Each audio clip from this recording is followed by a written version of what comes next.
Welcome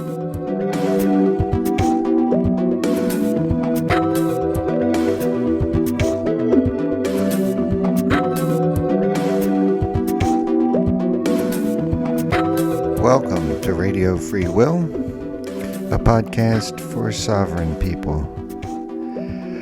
I'm your host, George McCullough, and we're coming at you live and direct from Griggstown, New Jersey. Once again with us is Michelle Mockers, artist, activist, and philosopher. I want to apologize to everyone. We missed last week. Family stuff. The holidays are coming upon us, and a lot of family stuff taking place, but we'll try to keep the podcast going as best we can, right, Michelle? Absolutely, my dear. So we're going to pick up where we left off. This will be part 2 of the French resistance, history of World War II. Yes, and I believe that I didn't give, a real, I should say, summary of the resistance. The resistance, I did not explain exactly what it was. The resistance were a group of people who, wanted to fight against the German. We were going together, but those people has basically no armaments and most of the time no military training. So the number one problem... They were just civilians. Yeah, they were civilians who wanted to fight the Germans. But basically, they have no armaments. And the one of the big thing of the resistance was that from England, they sent a lot of British mission, usually made of 3 people. A chef, a sous-chef, let's put it that way, and a radio. And the radio was very, very important because if the Germans were able by triangulation, 3 cars, covering an area, and if they could pick up a radio, so that was a disaster because London could not get back to you, did not know what did happen. It was terrible. So the radio was the most important personage of the British mission. He was not the boss. He was the radio. That's it. So the British mission sent to France had to. Their goal was to provide the armaments, the organization armaments, if you want, of the resistance.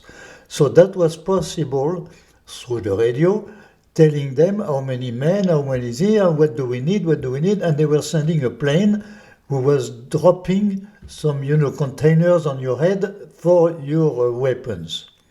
Now, those groups were basically disorganized. They were not military groups. Mm-hmm. They were people, all the voluntary people.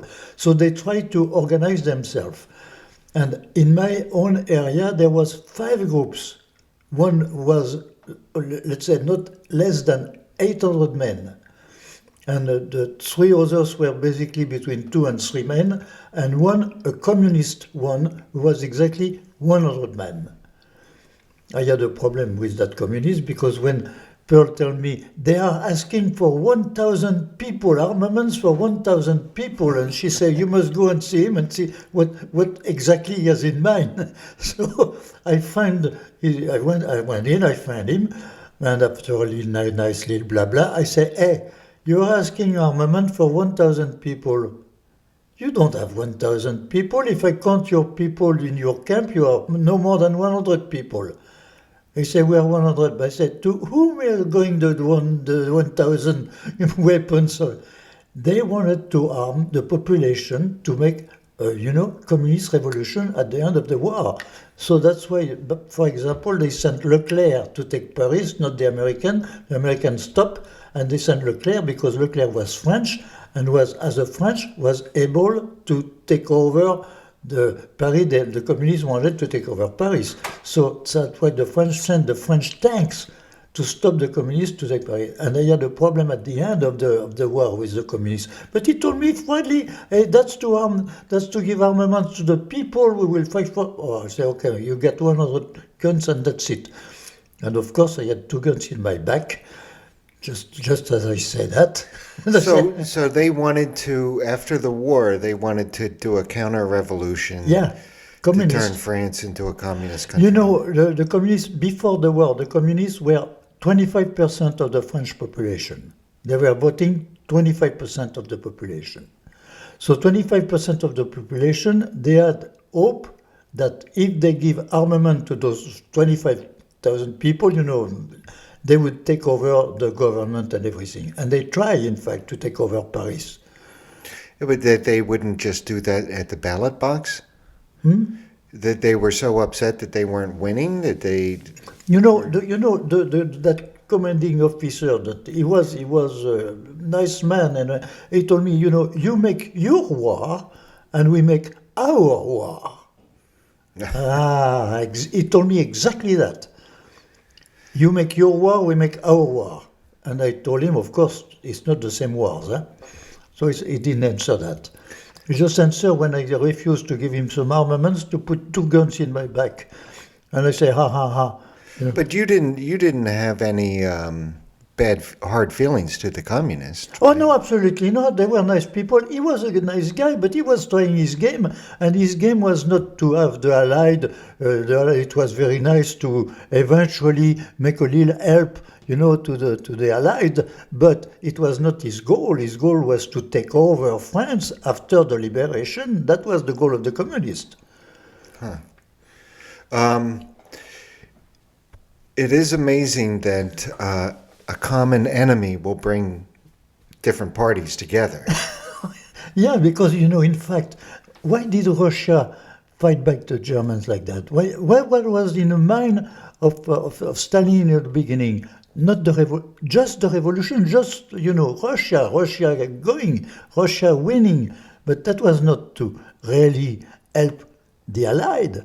It was basically Russian fighting for its freedom of being communist. Yeah, it is amazing to me.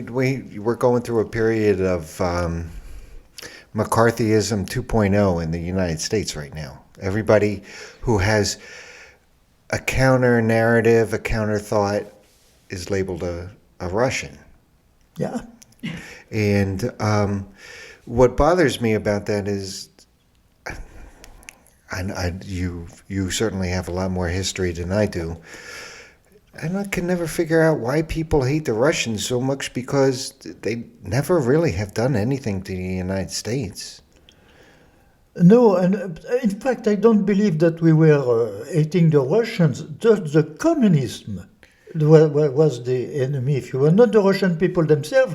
The Russian people are nice people. I know very well many Russian people. We were, in the beginning of the war, we were exiled people. They were very, very nice people. And they were people like you and me. Why not? They are not from another planet. They just have a different the communists have a different political mindset. Of course. But you are proposing a different political mindset. No, are you prepared to be called a Russian agent? They are the only one with, let's say, with a philosophy, with a complete philosophy. Wrong, but philosophy complete. So they go with that. And that was the mind of Lenin. When you read Lenin and when you read, Stalin, when you all those guys, it's always the same thing. The only one who made a mistake and he believed that he didn't really know what he was talking about was Karl Marx. Karl Marx himself, who at a point said, "I'm not a Marxist." And he said that the revolution will happen in Germany, not in Russia. Because Germany was, worker people and so and so and so, factories, blah blah. So he thought that it was easier to make the revolution in Germany than in Russia. He never considered making the revolution in Russia. Let's get back to the French resistance, and how long were you guys together for? The resistance? Yeah. The resistance started with the beginning of the German occupation. But the resistance, I mean really doing something, helping was with the D-Day, We had to try to stop the German by all possible ways, just to embarrass them, to make them, miserable in front of the Allied. So I was in an area very, very, if I should say, interesting for the resistance. That was all the German from the Atlantic coast since Spain, all the Atlantic coast, and they had a lot of installation on the coast. All of them were obliged to pass where we were. That were the road for them to go back to Germany, if they could go back to Germany. And the only railroad next to a few kilometers away from where we were, the only railroad which was still able to go straight to Germany. So we had the passage of a lot of Germans and tanks and everything. Now the Germans themselves, they were completely different. You had the people who didn't want the war, if you can say so, the people who were fed up with the war, and the people who were Nazi, and up to the last minute, fighting for Hitler, and So it was a completely, you never knew to who you were talking to. Once, for example, you had German, like once I was not supposed to know, I must say something else, that the British mission was not supposed to fight at all. When I became part of the British mission, my boss, Pearl, told me, you are absolutely forbidden to participate to any military action, because we are much more important for the resistance than some fighters. We provide them with what they need. They cannot provide themselves with what they need. So you don't fight. You were like a middleman. Yeah, absolutely. I was some kind of a representing, I was the only one who was running all around the maquis, the groups, to provide them. I had two things to provide them: armaments, or I was also in charge of the money, because they were sending money from London, and I could eventually pick up some money in France, and I was the one officially in charge of the money. So the groups needed two things: armaments and also enough to live, to eat. Sometimes they needed a car, so for one reason or another one, I was the one to give sign a paper for the car, which was reimbursed by the government after the war. But I was in charge of all that, and I was the only one in my area visiting systematically all the groups of resistance to provide them with what they needed. So I had some kind of a, not fighting, if you want, experience of the resistance, but some kind of a representative of the Allied to provide the resistance with what it needs. It sounds like you were running your own shadow government. No, something like that. Something like that. So I have stories that, of course, if you belong to a group, the groups were relatively very well organized after a while. And you had the gendarmes, going to the maquis to teach the people how to use their guns and also and so. Mm-hmm. So they were fighting. And the fighting, I told you, I believe, the beginning, the fighting, if they were in a wood, they were coming just out on the edge of the road, because the road was, following the forest, for example. So they were going at the edge of the trees and just shortly fighting against a German convoy which was passing by and retreating. They were not supposed to fight German, regular fight against. You fight against them, the trucks, whatever it is, you destroy all what you can in few minutes and you disappear. And the Germans were fearing that, absolutely fearing that. And the roads aren't like what people think of today. They weren't paved roads or anything like that, were they? No. They were just dirt roads? There are circumstances like that where people, when we see the D-Day, the 6th of June, everyone, I know, no one of those men, they were, camouflaged, they were, working in some farm somewhere, you could not know existed. And all of a sudden, I went from 11 guys to 100 in 1 week, in 5 days.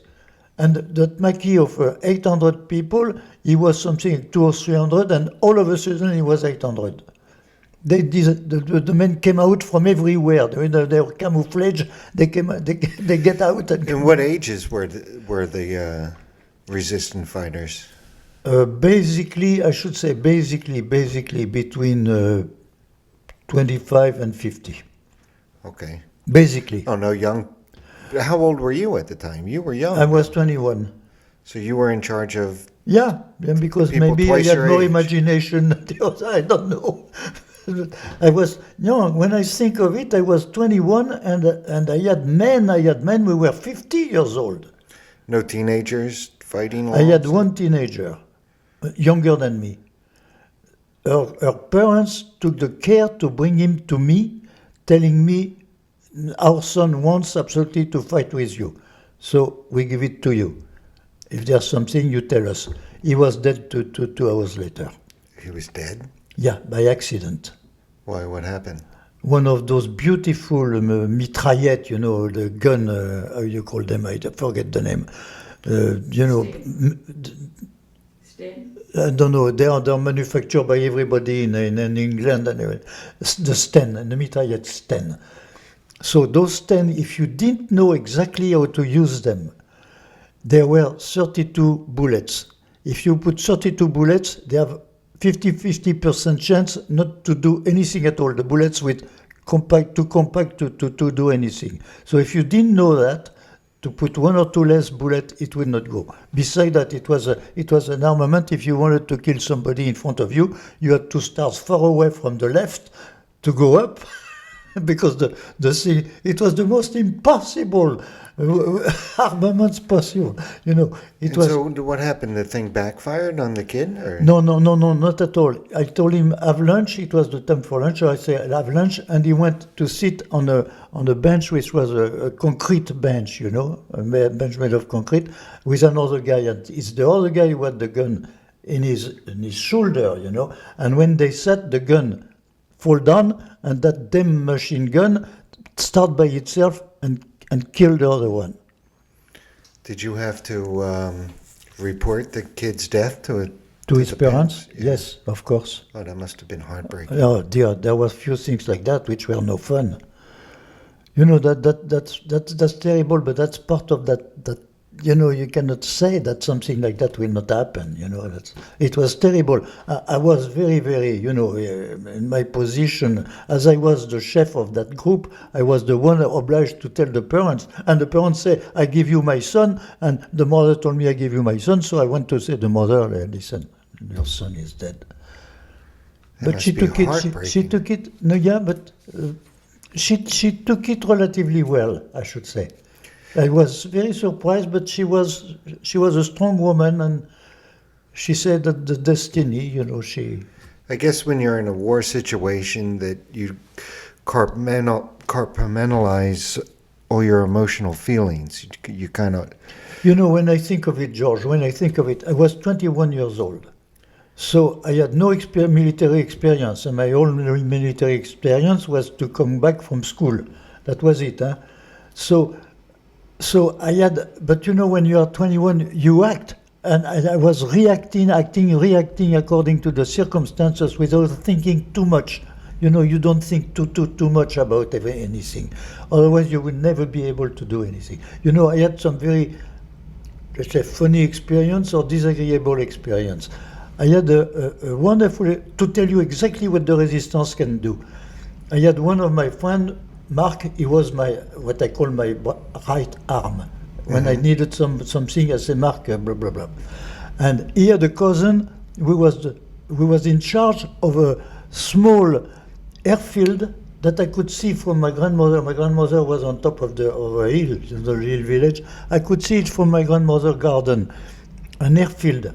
And that airfield was a military airfield closed by the French when we lost the war, And there was one man, under officer, in charge of, surveying, if you want, the whole thing. And one day, that man, Ron, was the cousin of my Mark, and Mark ran right away to me and said, the Germans are reopening the airfield. Their trucks are already on the airfield. First thing I did, to my boss, Pearl, I say, hey, the Germans are reopening the airfield. Let London know that. And the next morning, my dear, the next morning, at 9 in the morning, I heard the noise of about 40 super tanker, you know, the plane, the American plane, and fighters. And the fighter, I told you we were on top of the hill, he came at exactly at my ears. And I make a sign to him, I said like that, and he answered me, the pilot had the time to answer, yeah. So they did destroy that, they did absolutely bomb completely the airfield. An airfield. That was very important, huh? Yeah. So they did destroy it. The next morning, I give the information at 5 o'clock at Pearl, and next morning at 9 o'clock, the airfield was completely destroyed. What would have happened if the Germans took over that airfield?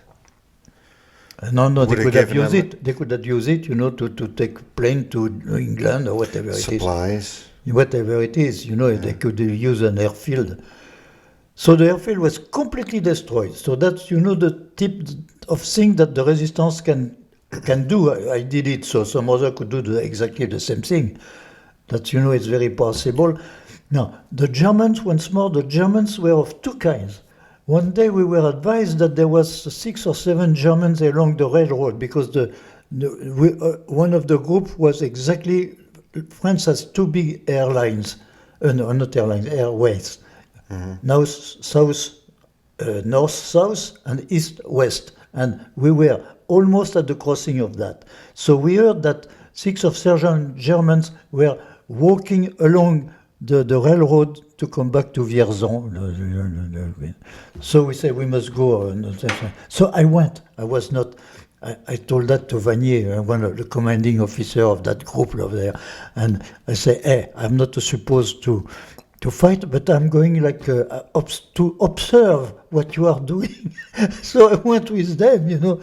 And those Germans, we find them, they were laying on the ground with their guns out of their hands, completely out of their hands, laying on the ground. And when we surrounded them, they smiled.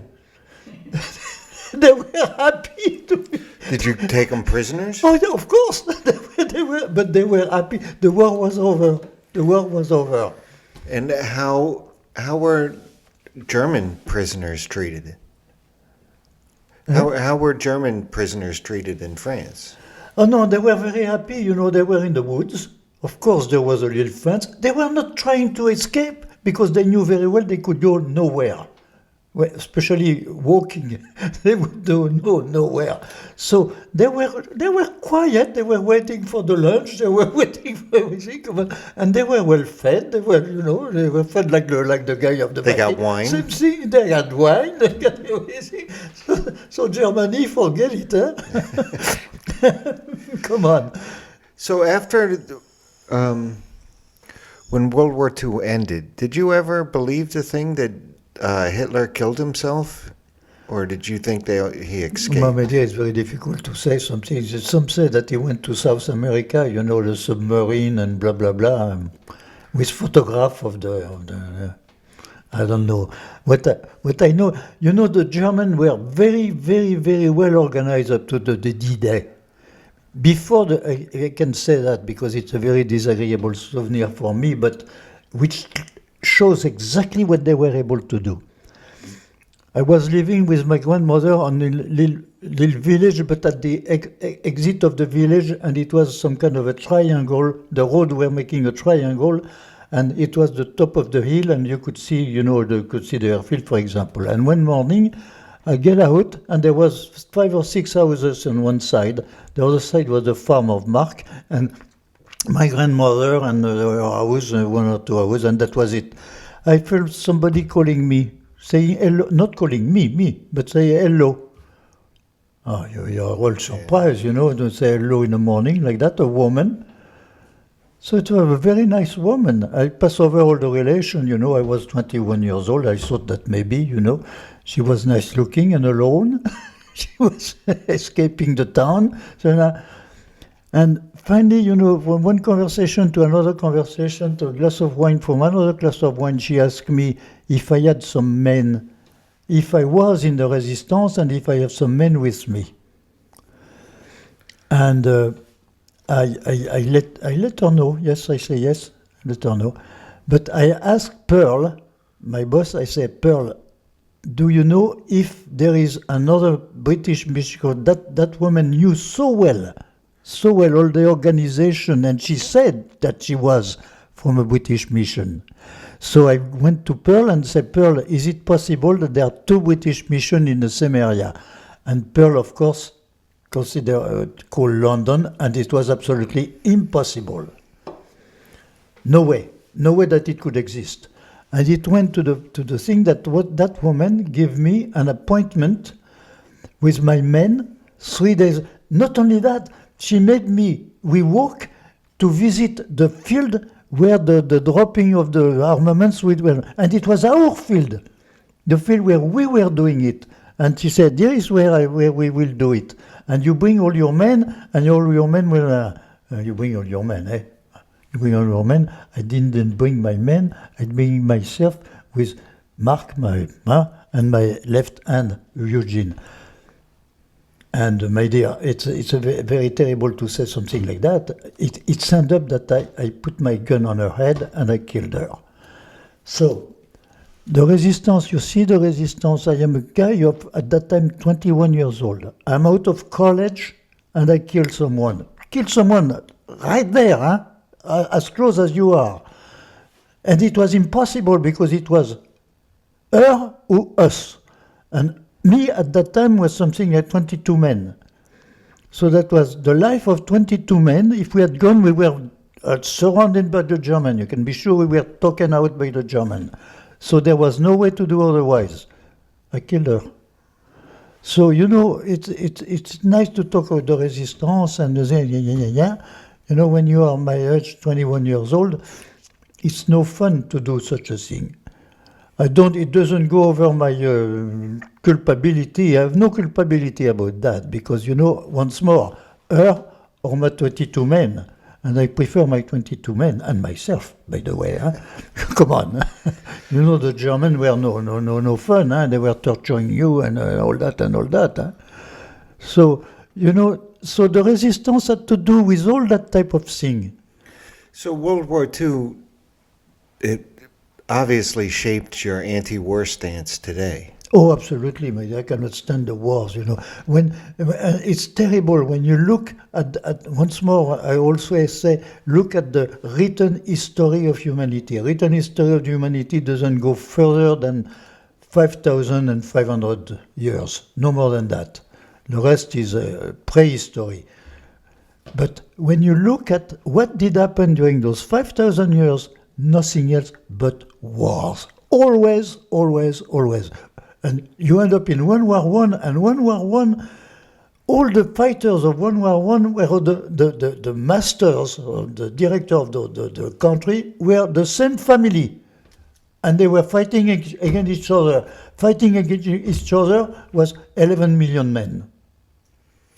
11 million men died because the cousins could not agree between them. Just imagine those 11 million men, if they fought against the people in charge. Imagine what the world would be like today. But you know, it was 11 only military men, only men. At the end of the war, there were no more males. All the males were dead on the trenches, you know. So you see the war with Hitler, 50 or 55 million dead people because the civilians are dead. World War I, the civilians were not dead. With Hitler, everybody was dead. Yeah, they seem to have changed the philosophy of how you win a war nowadays is you kill as many civilians as you can. You don't go plus after them. Plus don't forget, you have the tools to do it. In the old past, you didn't have the tools to kill so many people. No, you have the bomb, you have everything. The next war will be beautiful with atomic bombs. That's not 1,000 guys living. It's 1 million guys living at one time, you know. So when you write that history, you see that basically the mind, it means one thing. It means that the mind of humanity, the mind of the leaders did not change. Did not change through one reason or another one. Since the beginning, there is a war. The war in the family, World War I. The family, World War I. 11 million dead. But you know, for any pretext it can be, you have always, always, always wars. The leaders don't consider the peace is wars. Always talking about wars, the army, the blah, blah, blah. Always. Nothing else. And today, when you look at the United States, more than half the budget goes for armaments. Armaments against whom?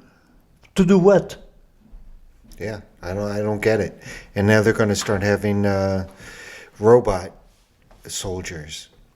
Yeah, Who gets to control them? Yeah, exactly. But it's always the same thing. You have only few people who control the whole thing. It's always the same thing.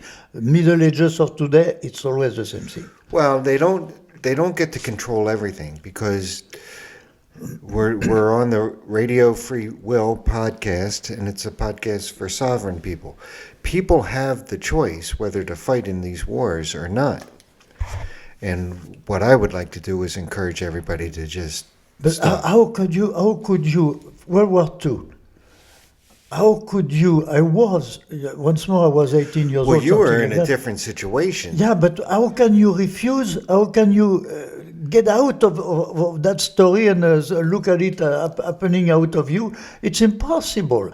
For 3 years, more than 3 years, I spent my time just to not to be taken by the German. When I was 18 years old, there were signs, there were, everywhere on the walls, people 18 years old must go to Germany, not as a prisoner, must go to work in the German, German industry.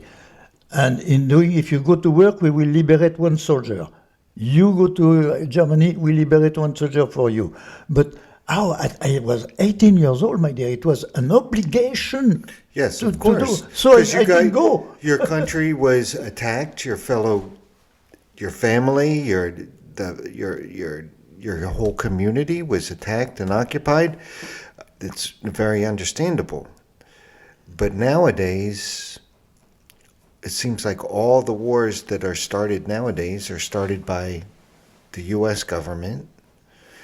For whatever reasons, I have no idea, because it doesn't seem to make sense to me. Listen, dear, be very honest. All that is totally, completely by people who have no education. I'm sorry to say that. They have no historical education. They have no nothing. America is a country of non-educated people, if I can say so. I'm sorry to say that, but that's the truth.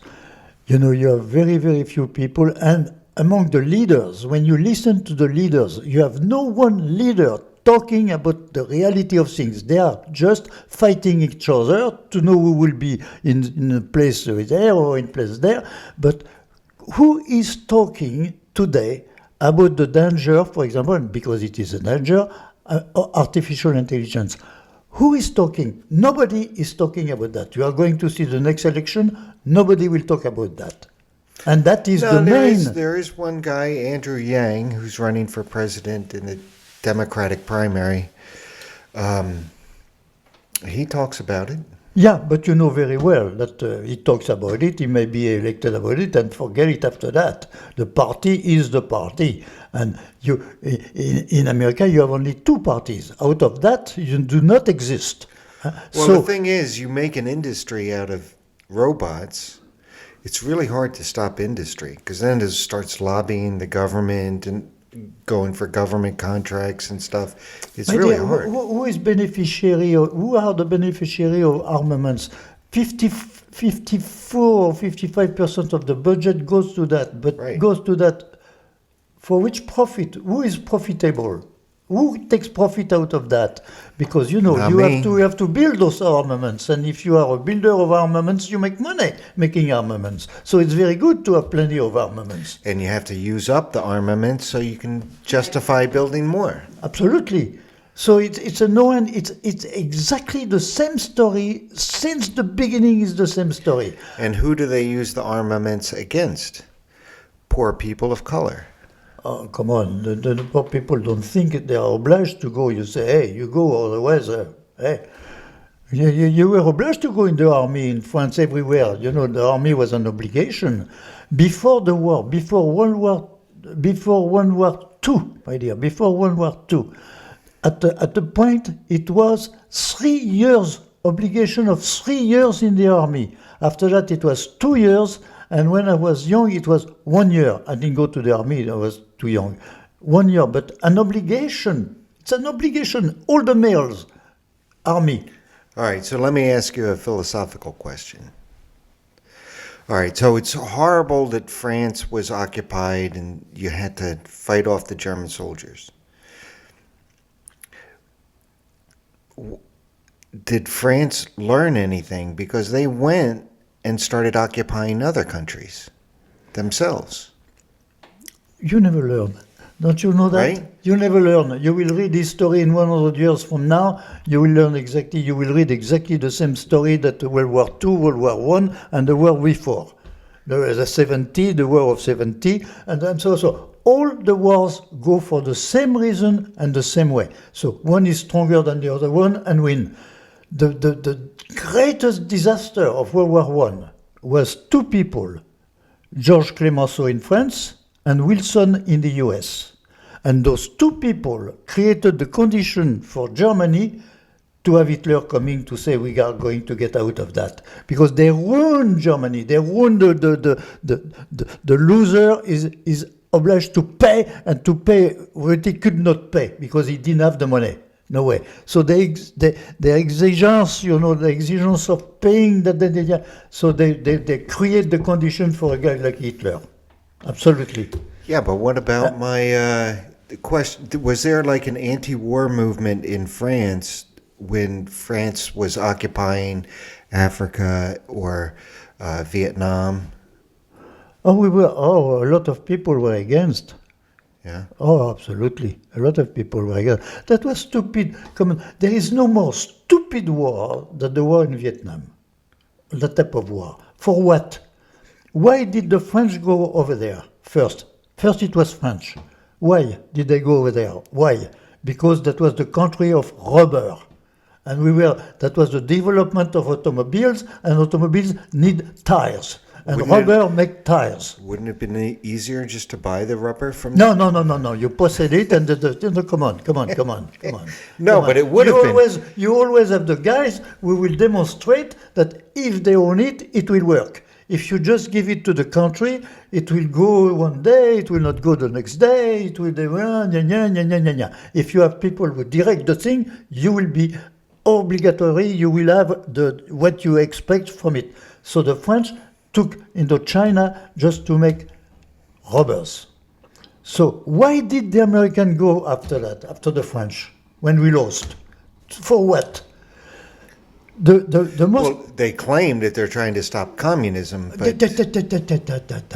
Communist, no. I don't accept that. You see why? I know very well. We stop communism everywhere. Huh? We stop communism everywhere. Only one guy stopped communism. He was smart. The Marshall Plan, rebuilding the cities to avoid all the poor population But no, that is not the problem. The problem is that why do we fight? Communism is a doctrine. It's an idea. But we have no other way to fight an idea than with guns. It's illogical. Yeah. You don't fight communism with guns because they may have guns fight bigger than yours. That's possible. Why fight with guns something which is completely abstract, an idea? But America doesn't have the mind to fight with ideas against an idea. And I am a good American. No, come on. Yeah, and both the French occupation of Vietnam seemed to really hurt the French people, and it certainly hurt the American people, the Vietnam War. We still haven't recovered from that war. But after the World War, there was all the wars. The little fight that you don't even know about, we are fighting things that you don't even know today. I'm sure that what we do, I'm not sure that you know what we are exactly doing. The wrong idea, if you want, in my opinion, is once more, you cannot fight ideas with guns. That's impossible. And that's what the Americans believed, that you can fight ideas with guns. So we went war absolutely everywhere, war that goes absolutely nowhere. absolutely nowhere. We lost absolutely everything, Laos and all that. So that's stupid. That absolute stupidity. And I'm sure that you're not going to listen to anyone talking about that for the election, or talking Well, about the that armaments. is true. We haven't heard any of that. You have never heard any of that, and if it goes on like that, you will never hear about it. And it will not be 54%, it will be 55% of the budget for the armaments. All right, we're coming to the close of our podcast today. And but I feel like I just started getting you wound up. We're going to, there may be some interruptions in the podcast over the next couple of weeks, but we hope to, you'll join me when I have some free time, right? Yes, And- oh, and, absolutely. So you have a birthday coming up? Yes, my dear, because I am only, I should say, I don't want to think of it. I don't think of it, and I should think of it to act in a reasonable way. I am 97. Well, congratulations. I hope to celebrate with you next week. So, George, it's why I can talk about being in the resistance in France. You know, D-Day is not yesterday. Eh? How many people do you think are left from the resistance? From my area, I am the only one remaining. Wow. So it's a blessing that we get to spend time with you. And I'm glad that we're doing this podcast. Folks, if you're interested in learning more, Michel, you've written your memoirs. It's in this book. Not in this book. It's on another book. It's in the, yeah, this one is no good. But this is René's War. Yeah, René's War. René's War, you can find it at Amazon. And it's covers a lot more in depth of the material that we... No, you see me on the cover of the last edition. Oh, really? I am with some other guys. You can see me. All right, so folks, you can, maybe I'll see if I can find a picture. It's the same title. It's René's War. Yeah. You can find it on Amazon. And if folks want to get in touch with you, they can get in touch with you how?